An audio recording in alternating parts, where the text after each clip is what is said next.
ஓம் நமச்சிவாய். நீங்கள் ஒரு வீடு கட்ட போகிறீங்கன்னா உங்கள் ஜாதக நோட்டை திறந்தீங்கன்னாக்கா லக்னத்திற்கு 4ஆம் இடம், 7ஆம் இடம், 9ஆம் இடம், 10ஆம் இடம் செவ்வாய் அல்லது செவ்வாய் அதிகாரம், ஆட்சி உச்சம் அல்லது குரு சேர்க்கை இப்படி எல்லாம் இருந்து சுக்கிரன் நல்ல நிலையில் அல்லது செவ்வாய் சுக்கிரன் சேர்ந்திருக்கும் அல்லது சுக்கிர தசை நடந்துட்டு இருக்கும், ராகு தசை நடந்துட்டு இருக்கும், செவ்வாய் அதிகாரம் பெற்றிருப்பார். செவ்வாய் நல்லா இருந்து சுக்கிரன் நல்லா இருக்கார் அப்படின்னாக்கா நிலம் வாங்கி வீடு கட்டி குடி போவதற்கு உண்டான அதிகாரம் உண்டு.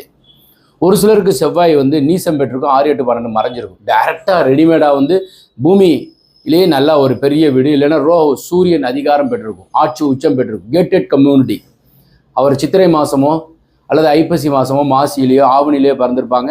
வரிசையாக தொடர் வரிசை கேட்டட் கம்யூனிட்டின்னு சொல்கிறது, யூனிஃபார்ம் சர்வீஸ் அந்த மாதிரி இதில் போய் வீடு வாங்குவாங்க.